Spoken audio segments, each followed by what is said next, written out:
किसी जंगल में एक उल्लू रहता था। उसे दिन में कुछ दिखाई नहीं देता था, इसलिए वह दिन भर एक पेड़ पर अपने घोंसले में छिपकर रहता था। सिर्फ रात होने पर ही वह भोजन के लिए बाहर निकलता था। एक बार की बात के गर्मियों का मौसम था। दोपहर का समय था और बहुत तेज धूप थी।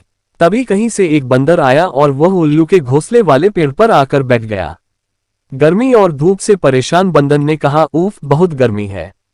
आकाश में सूर्य भी आग के किसी बड़े गोले की तरह चमक रहा है। बंदर की बात को उल्लू ने भी सुन लिया। उससे रहा नहीं गया और बीच में ही बोल पड़ा, ये तुम झूठ कह रहे हो। सूर्य नहीं, बल्कि अगर चंद्रमा के चमकने की बात कहते तो मैं इसे सच मान लेता। बंदर बोला, भला दिन में चंद्रमा कैसे चमक सकता है?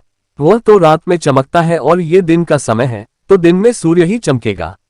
यही कारण है कि सूर्य की तेज रोशनी की वजह से बहुत ज्यादा गर्मी हो रही है। उस बंदर ने उल्लू को अपनी बात समझाने का बहुत प्रयास किया कि दिन में सूरज ही चमकता है, चंद्रमा नहीं, लेकिन उल्लू भी अपनी ही जिद पर अड़ा था।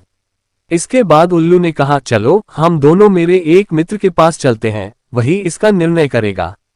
बंदर और उल्लू दोनों एक दूसरे पेड़ पर गए। उस दूसरे पेड़ पर उल्लुओं का एक बड़ा झुंड रहता था। उल्लू ने सभी को बुलाया और उनसे कहा कि दिन में आकार में सूर्य चमक रहा है या नहीं, ये तुम सब मिलकर बताओ। उल्लू की बात सुनकर उल्लुओं का पूरा झुंड हंसने लगा। वह बंदर की बात का मजाक उड़ाने लगे। उन्होंने कहा, नहीं, तुम बेवकूफों जैसी बात कर रहे हो। इस समय आकार में तो चंद्रमा ही चमक रहा है और आकाश में सूर्य के चमकने की झूठी बात बोलकर हमारी बस्ती में झूठ का प्रचार मत करो। उल्लुओं के झुंड की बात सुनने के बाद भी बंदर अपनी ही बात पर अड़ा हुआ था। जिस देखकर सभी उल्लू गुस्सा हो गए और वे सारे के सारे बंदर को मारने के लिए उस पर झपट पड़े। दिन का समय था और उल्लुओं को कम दिखाई दे रहा था, इसी वजह से बंदर वहां से बचकर भाग निकलने में कामयाब हो गया और उसने अपनी जान बचाई। कहानी से सीख। ये कहानी हमें सीख देती है कि मूर्ख मनुष्य कभी भी विद्वानों की बात को सच नहीं मानता है। ऐसे मूर्ख लोग अपने बहुमत से सत्य को भी असत्य साबित कर सकते हैं।